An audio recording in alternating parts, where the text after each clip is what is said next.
Hello, welcome to Phantom Homicide. Today we are undertaking a deep dive into the chilling saga of the Angel Makers of Najarev, a network of women who orchestrated one of the greatest female-led murder by poison epidemics in modern history in a tiny Hungarian village. It really is a profound dive, isn't it, into just darkness. We're looking at a kind of secret society, one that somehow managed to flourish right under everyone's noses for what, almost 2 decades? Nearly 20 years. It's staggering. And our sources for this deep dive, they paint this incredibly shocking picture, a true crime saga from, 20th century rural Hungary. Specifically, it kicks off around 1911 and runs right up until the lid blows off in 1929. So quite a long time. A very long time. And the story we really have to unpack here is one of, well, systemic oppression, the kind that just festered until it culminated in this almost unimaginable wave of poisoning. And the sheer scale, that's what hooks you immediately. We're talking about Najarev, this tiny, seemingly quiet village. At first, the authorities, they suspected maybe 45, 50 murders, all happening right there over those 18 years. Which is already a lot for one small place. Exactly. But then, as the investigation widened, as they started connecting the dots across the whole Tisazug region of Hungary, Yeah, those numbers just exploded. they really did. Some estimates soared as high as, what was it, around 300 victims? 300. It's almost unbelievable. The local authorities, and soon the international press, they even gave the area this terrifying name, the Murder District. The murder district. It sends a chill down your spine. 300 deaths, mostly orchestrated by women, in this one relatively small geographic area. I mean, that level of sustained, localized violence, it's historically just jarring. Absolutely. And at the very center of it all, the figure who wasn't just, an instigator, but the actual, the dark engine behind this whole poison ring. Zuzana Fazekas. Right. A middle-aged midwife, known locally, almost affectionately, as Auntie Susie. And the irony there is just inescapable, isn't it? The person whose traditional role is to bring life into the world, she becomes the architect of its quiet, swift end. A midwife dealing in death. And when you look at who the victims were, the pattern is so tragic, so clear. It was overwhelmingly men. Husbands, mostly. Often abusive ones. Fathers who'd become a burden. And then, in the most devastating twist, even sons. It's horrific, but we can't possibly understand why this happened, how it could reach that point, unless we first really get a grip on the environment, the intense, suffocating social trap that was Najarev society back then, turn of the century, early 1900s. Absolutely essential context. We have to sort of set aside our modern ideas about personal freedom, legal options, divorce. None of that really applied there. Right. Najarev wasn't, inherently evil. It was just a village trapped. Yeah. Trapped by these brutal, rigid social rules, patriarchal rules, deeply rooted in Hungarian farming culture. And pressure on women. Immense, just immense. Think about it. You're a teenage girl, time to get married. Do you choose your husband? No. Your family chooses. Your family chooses. Based on land, maybe some economic advantage. And you just had to accept it. Didn't matter if the man was decent or cruel or an alcoholic. And once you're in that marriage, that was it. There was no escape hatch. None. Divorce wasn't just frowned upon, it was basically forbidden. Blocked by the church, by a community custom. So if you ended up with someone abusive or a heavy drinker, which was tragically common, tied to the hopelessness of rural poverty, you were stuck for life. That feeling of being completely trapped, Yeah. it must have been suffocating. It created this environment where desperation was just simmering, always there, just beneath the surface of daily village life. And then comes World War I. Right, and that simmering pot just boils over violently. Between 1914 and 1918, all the able-bodied Hungarian men, they're gone, conscripted to fight for Austria-Hungary. Leaving the village. Well, Empty of men. pretty much. And Najarev, because it was sort of remote, geographically isolated, the government saw it as a perfect spot. They started housing Allied prisoners of war there, POWs. Ah, okay. So foreign soldiers suddenly appear in this village full of lonely women. Exactly. And this introduced this completely unexpected, you could say volatile element. The local women, suddenly free from their oppressive husbands, maybe feeling lonely, they started forming relationships. With the POWs. With these foreign lovers. Yeah. They experienced, perhaps for the first time, intimacy, affection maybe, certainly a taste of life without that rigid male hierarchy hanging over them. A brief moment of freedom, almost. A very brief interlude, because then the war ends, and the Hungarian men come home. And they weren't necessarily coming home whole. Far from it. Many returned disabled. Many suffered from what we now call PTSD, just unimaginable psychological damage from the trenches. And many were battling severe alcohol addiction fueled by that trauma. But they expected things to just snap back to how they were before. They insisted on it. They wanted to immediately reinstate the exact same abusive, authoritarian households they'd left behind. No compromise. Wow. So the wives, who just had this taste of independence, maybe even found some happiness. They get slammed right back into a system that's now even worse than before. They're facing more domestic abuse, more economic hardship, just profound misery, and still absolutely no legal way out. And it's into this pressure cooker, this moment of total societal breakdown. That the Zuzana Fazekas really steps into the vacuum. Annie Susie. She'd actually arrived earlier, hadn't she? Before the war. Yes, she arrived in Najarev back in 1911, and even then she was already kind of shrouded in mystery. Our sources mention that when she settled there, her own husband was missing. Just gone. No clear explanation. That detail feels significant now, doesn't it?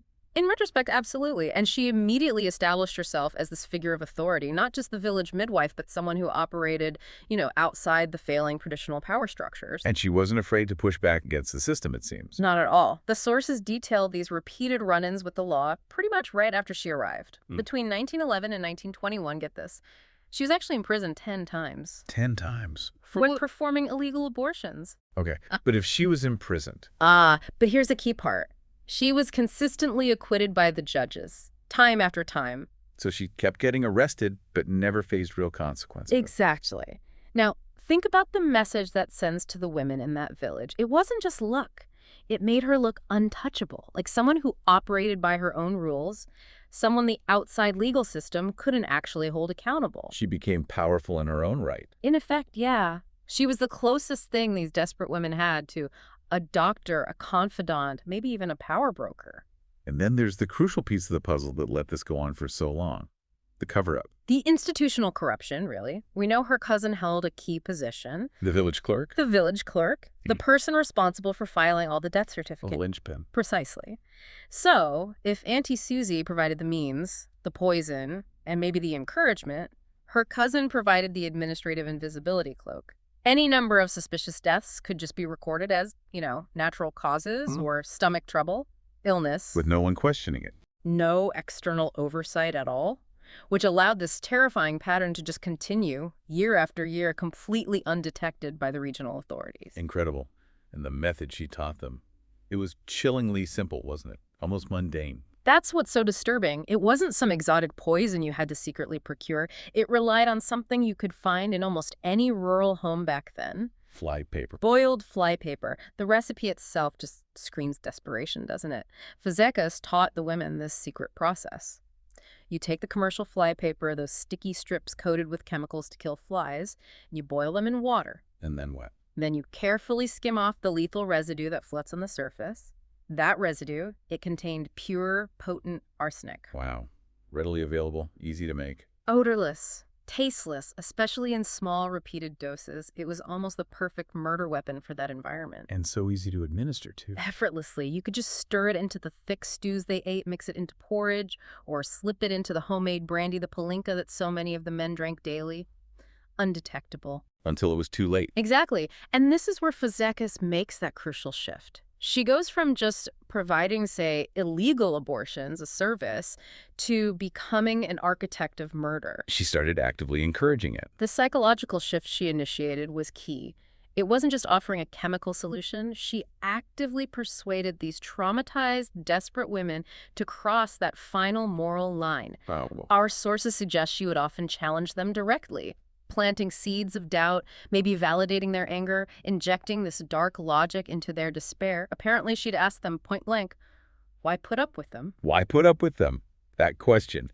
It just reframes everything, doesn't it? It turns murder from this unthinkable crime into a logical option, self-preservation, or even chillingly, convenience. It summarized the whole Najarev phenomena. Now, the sources do suggest the very first poisoning in Najarev actually happened in 1911, which might indicate a sort of latent darkness was already there, even before Fazekas really got involved in that way. But she was the one who weaponized it, systematized it. She absolutely was. She normalized the unthinkable.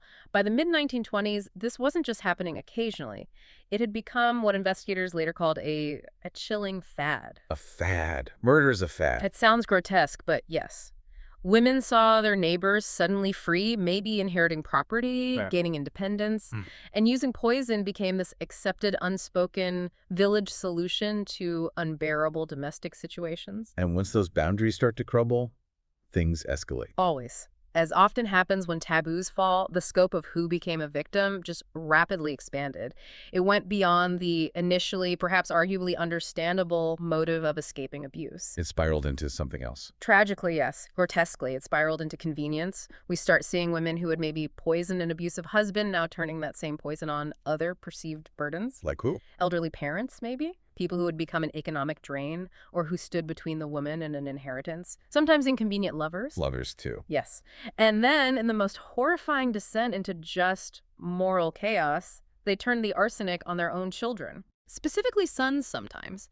Children who might be seen as a long-term liability or who simply didn't fit into the woman's new desired life after her husband was gone. That's beyond comprehensible. The angel makers had truly set themselves up as the arbiters of life and death in the entire Tisazog region. They decided who lived and who died based on convenience. To really grasp the human cost behind these numbers, these statistics, we need to look at the individual stories, the women caught up in this. Anna Kreiser, for example. Anna Kreiser's story is it's the epitome of the Najarev tragedy. Utterly impoverished, constantly burdened by pregnancies she likely couldn't afford or support, and trapped with Louis Kreiser, her husband, violently abusive, a heavy drinker. The sources describe a specific awful scene during one of her childbirth. It's truly horrifying. She's in labor, surrounded by filth, exhausted, trying to bring her child into this dreadful world, and Louis, her husband, just bursts in violently. Zero regard for her suffering, her condition. Just pure cruelty. And it's right then, in that moment of vulnerability and terror, that Auntie Susie, the midwife, steps in. She delivers the baby daughter, Justina, yes, but she also intervenes. She protects Anna from Louis in that moment. Creating a bond, a debt, maybe. Exactly. And it's right after this profound betrayal by her husband, coupled with this feeling of gratitude, maybe obligation towards Fazekas, that the dark offer is apparently made. A suggestion, a way out, tied directly to survival, escaping the violence. But Anna's story gets even more complicated, doesn't it, involving her son? It does. Later on, things are chaotic. The Romanian army invades and occupies the village after the war. Amidst all this turmoil, Anna is struggling with her son, Alex Jr. His health is failing. And this involves another woman in the ring, Maria. Yes, Maria Sendi, another central figure. It seems Maria is the one who actually contemplates using the arsenic from Auntie Susie on Alex Jr., maybe trying to save him from a life of illness and poverty, or perhaps for other reasons. We don't know for sure. But the boy dies. Alex Jr. dies, and his funeral is hurried, suspicious. But again, thanks to the complicit clerk, no alarms are raised at the time. And what happened to Anna Kreiser in the end, when the ring was exposed? Anna's fate really highlights the moral gray areas here. She gets arrested. Under interrogation, she confesses, but not to actively poisoning anyone herself.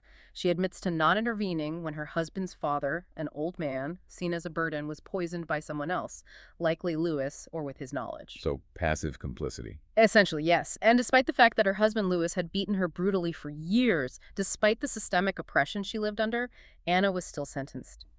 15 years. A long time for the death of her father-in-law. 15 years. Then there's Maria Sendi, the woman involved with Anna's son. Her story sounds incredibly dramatic. Maria's life seems defined by chaos and this relentless search for security, for control. She comes back to Najarev from Budapest, already setting her apart, carrying this, baggage from her past, and also dealing with her sick son, Alex Jr. And her relationships in the village were strained. Very. She was navigating what the sources call a wild marriage with a man named Michael Kardos, clearly tumultuous. The established villagers, they were cold towards her. They mistrusted her city background, her more unconventional ways. So she leaned on Auntie Susie. Heavily. Not just for, practical advice or maybe the arsenic, but incredibly for fortune-telling. She relied on Fazekas for guidance through her complicated social life, her financial struggles. It just shows how Fazekas had become this ultimate, if deeply warped, moral compass for these women. And Maria was trying hard to gain some independence. Absolutely relentless about it. We see her pushing boundaries like when she confronts her husband Michael over a laborer named Franklin she took in from Transylvania. That was clearly about her asserting control over her own household, her finances. But that drive for control using the means provided by Fazekas, Yeah, it had a terrible cost for her, too. a devastating price. Maria Sandy-Cardos was ultimately condemned to death, hanged in January 1930, for the murders of both her son, Alex Jr., and her husband, Michael Cardos. Both of them. Both. The sources describe her moments before the execution. She just collapsed, overwhelmed by distress, pressure, barely conscious. But the execution proceeded after the judge confirmed the sentence. Horrifying. Was there anyone there for her? In the end, just one person. Her lone mourner was Franklin, the laborer whose presence had caused friction, the one whose life she had, for a time, controlled. A profoundly isolating end. And there was another one mentioned, Rose Pirate.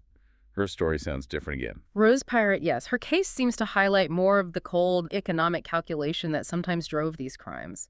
She was already a widow. Her previous husband had committed suicide, which itself would have marked her in the village. And then she remarries. She remarries Charles Holabat, a man with a severe physical disability, and crucially, he came with 8 children. 8 children, plus a disabled husband in that environment. Exactly. The burden must have been immense. The community gossip was intense, suggesting her motives for the marriage were purely about ambition or maybe just economic necessity, certainly not love. So the pressure built. You have to assume the sheer physical and financial strain of managing 8 stepchildren, plus a disabled husband, in that level of poverty. It likely became intolerable. And sure enough, after Charles Holabat dies, Rose is quickly rounded up with the others, taken by the gendarmes implicated directly in the poison ring. It just shows how that initial motive, maybe escaping abuse, just morphed. It devolved into just removing any obstacle, any burden that stood in the way of a potentially better life. A chilling evolution. And all this whole insidious system of murder operated for nearly 2 decades, covered up by desperation, complicity, and that corrupt clerk. How did it finally fall apart? What was the tipping point?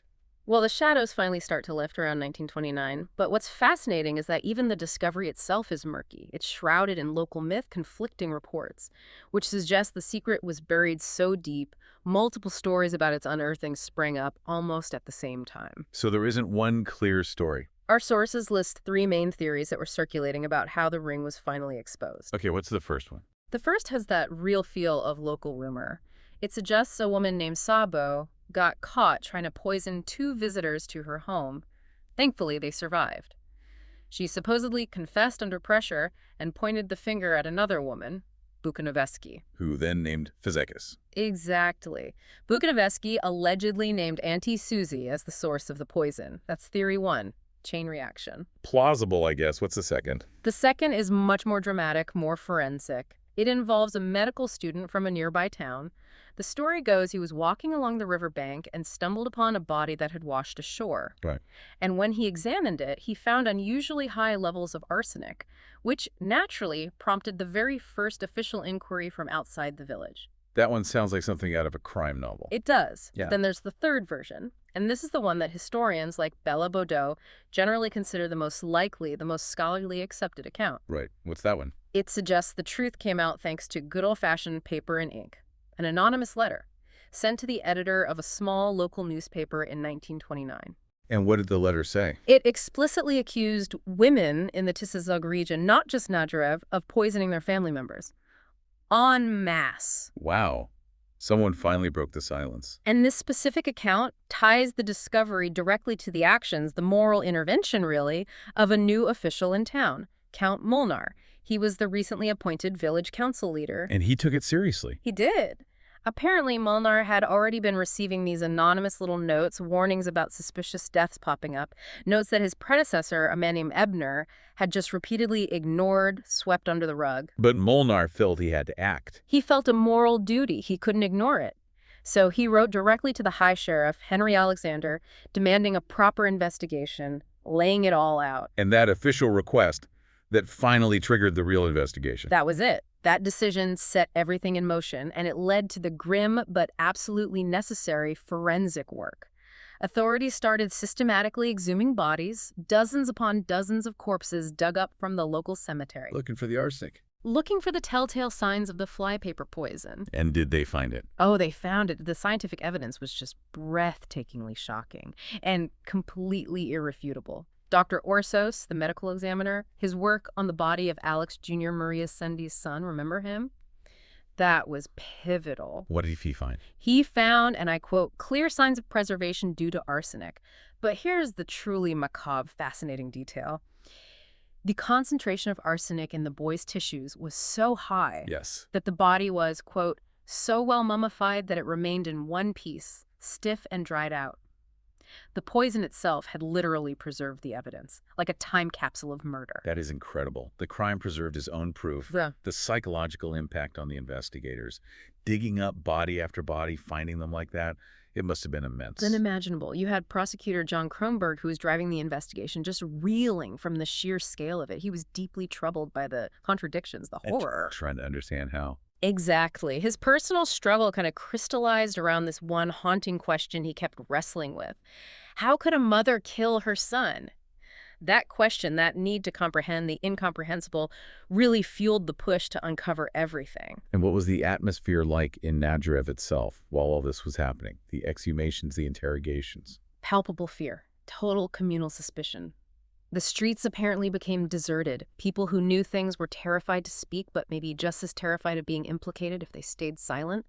A village holding its breath. Everyone watching everyone else. Absolutely. There are accounts of this paranoia just erupting. Like one time, investigator Fulbach noticed an old woman who seemed to be following the officials, just watching their every move. What did he do? He chased her down, pursued her, cornered her, demanded she confess right then and there. It just shows that desperate atmosphere, trying to wrench the truth out of a community that had buried it for so long. The main architect, the one who started it all, Auntie Susie. Did they get her? Did she face justice? Zuzana Fazekas ultimately evaded the human courts. On July 19th, 1929, the gendarmes finally came for her. They arrived at her home to confront her, arrest her, and she chose her own end. In a final, desperate act to avoid capture, knowing what awaited her, she quickly drank poison she'd kept hidden in her stable, her own weapon. She poisoned herself. Yes. The gendarmes saw what happened. They realized immediately. They tried to save her, apparently forcing milk down her throat, a traditional, if often ineffective, antidote for some poisons. But it was too late.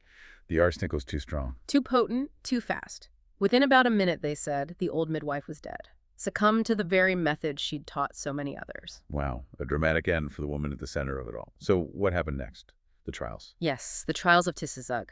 They ran from 1929 through 1931. And the numbers involved, especially for such a small rural region, are just massive. 28 suspects were brought to trial. And mostly women. All but 2 were women. 26 women, 2 men. And how many murders were they convicted of? Formally, they were convicted of 162 murders across those trials.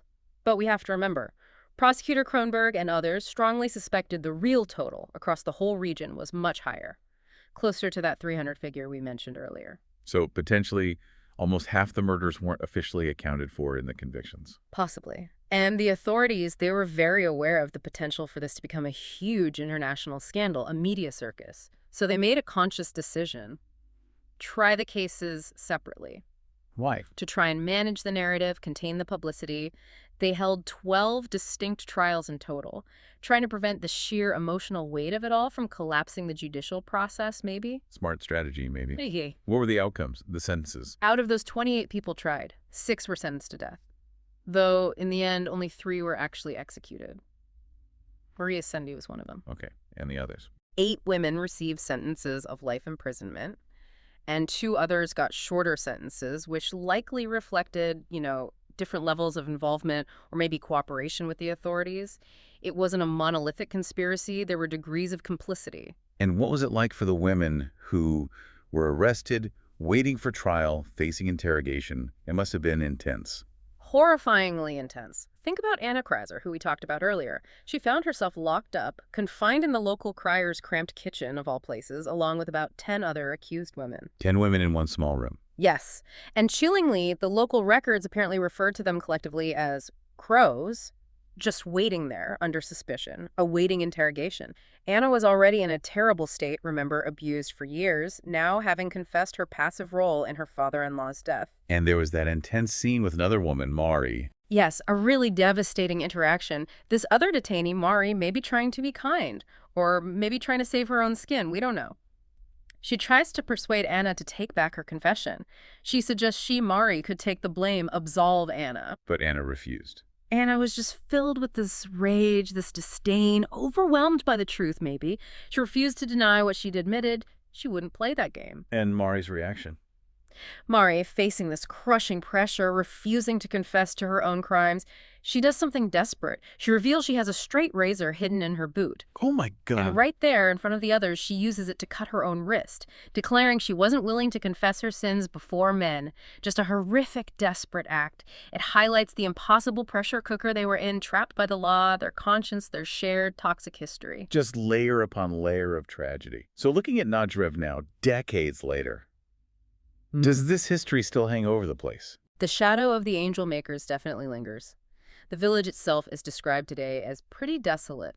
It actually had a brief period of, well, relative prosperity during the communist era, thanks to collective farming. But that didn't last. No.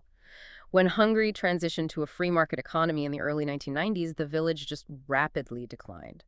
There was an attempt by wealthy city folks to buy up properties for vacation homes, but much of it apparently remains uninhabited. It's a quiet, somewhat forgotten place. Still haunted by its past. And perhaps the most telling legacy, the starkest reminder of the systemic breakdown that allowed the angel makers to flourish for so long, is this.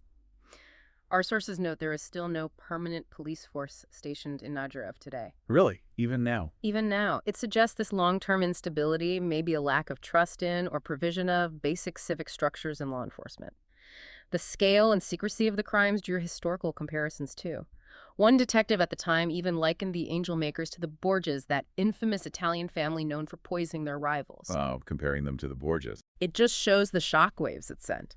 And it prompts these ongoing historical discussions, about how very specific, isolated local customs combined with desperate circumstances can breed this kind of hidden rural violence. It's such a chilling story, but also one with crucial insights, wouldn't you say? Absolutely.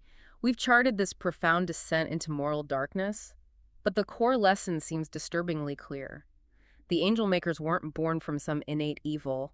They emerged from a toxic, poisonous environment. Defined by war, those rigid patriarchal rules, especially the lack of divorce and just grinding, inescapable poverty. Exactly. These huge external systemic forces just pushed ordinary women to the absolute edge. They started making unsettling decisions, initially maybe just for survival, but then tragically spiraling into choices based on convenience. And Auntie Susie herself embodies that complexity. The ultimate duality, yes. She starts as this fetch of traditional wisdom, Care the midwife, supporting women in their most vulnerable moments. But she becomes the catalyst, the dark engine, driving this unprecedented systematic wave of crime.